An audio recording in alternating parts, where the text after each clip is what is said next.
mart. What's clear is that the interest and the focus of Karnataka to improve tourism is one that we've seen previously, obviously in Delhi and Hyderabad.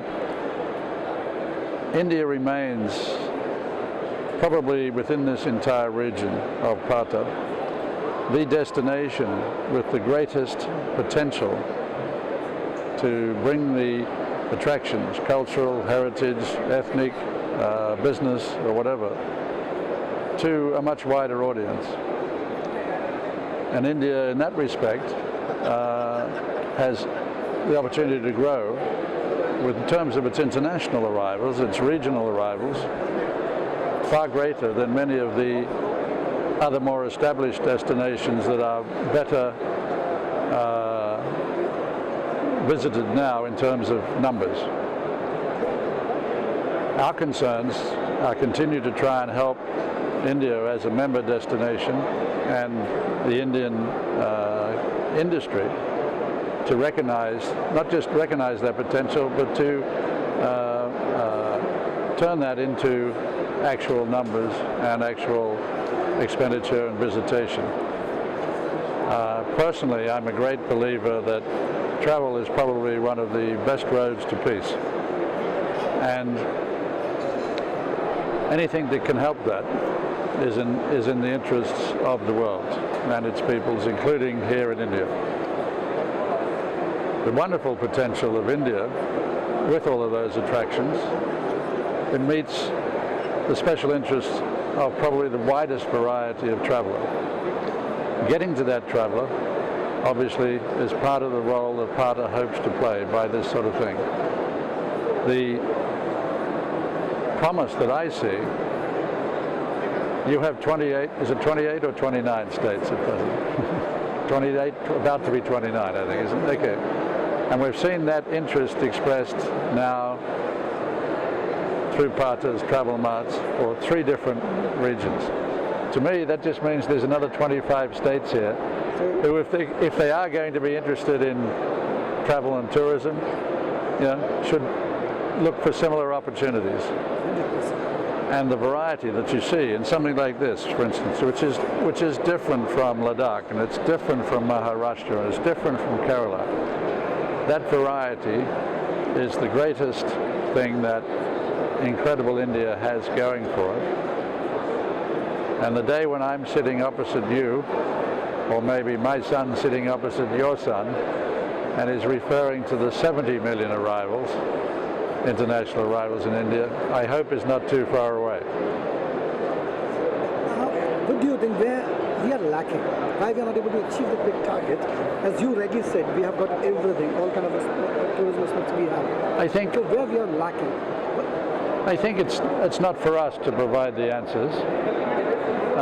A question was raised yesterday by one of the other journalists that, you know, when the discussion turned to visa arrangements, you're seeing an evolution of the approach to visas through the electronic visa process, etc. That's appreciated and a great improvement. And one of the journalists raised the question about, you know, Indians traveling elsewhere have problems with visa. You know, why should we focus on that aspect? I wasn't focusing on that aspect. I was highlighting the fact that, yes, there's always the logistical aspect to travel.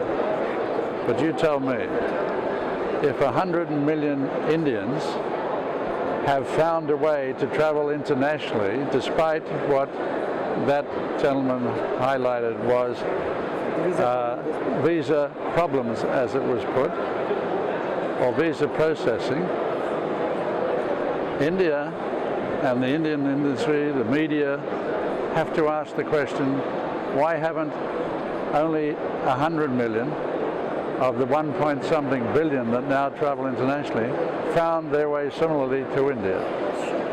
You have to ask that question of yourselves.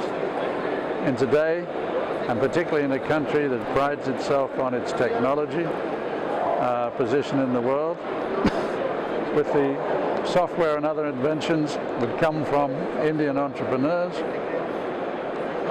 there should be a way I'm not going to discourage Indians from traveling outbound. That only leads to other positives. So I say again, if 100 million Indians are now able to travel and have found their way around whatever limitations they feel there are placed on them to travel, here you need to ask yourselves, why haven't 100 million of over a billion others found their way yet to India? Okay? When that happens, there is a greater chance that both for domestic visitation as well as international visitors, the spend, the funding will be there to better preserve and maintain much of the cultural and historical attractions that otherwise risk, either through inattention or just time, or the funding to keep them from deteriorating, and all of those are at more risk. How much role technology is playing to promote tourism today? What's your take on technology today?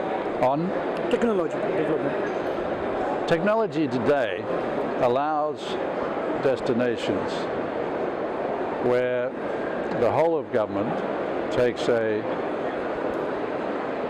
positive combined approach to travel, whether it's for business or leisure. Technology allows us to overcome any concerns, whether political, security, or anything of that nature. Okay? The evolution to the biometric checking, for instance, on the electronic visa situation now is a great step.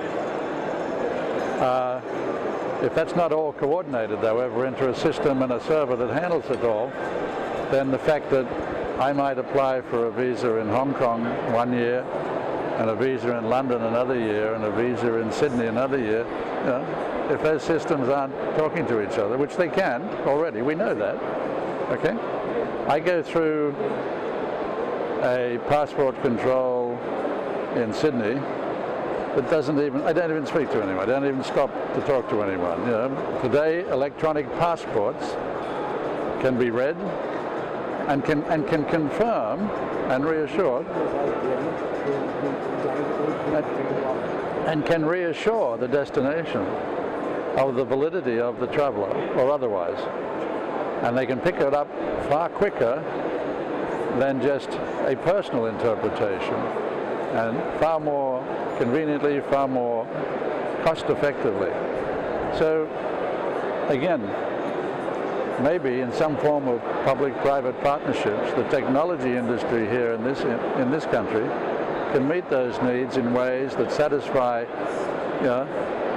the other political or government concerns that might come about, that at this point can be not a deterrent but a drag on what the Ministry of Tourism and those dedicated to encouraging more tourism are trying to achieve.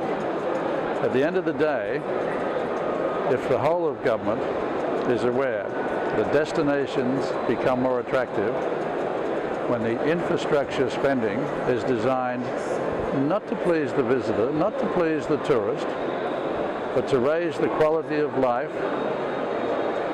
for the population that they serve, then that destination becomes easier and more attractive.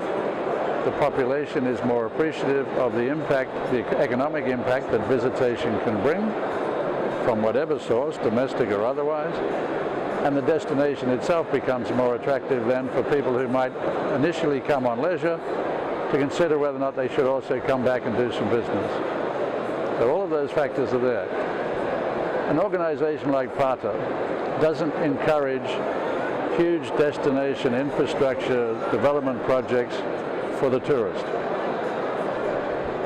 Our suggestions always there are make your destination more livable, of improving quality for your own people. And when that happens, your destination becomes more attractive.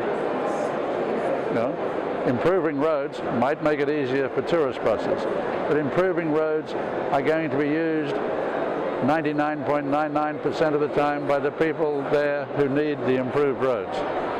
Similarly with transportation systems. If you have public mass transportation systems that give a better quality of life to the population, makes the business and working and getting to and from work or school or and home all that easier, then yes, visitors will appreciate that as well, but they won't be the majority users.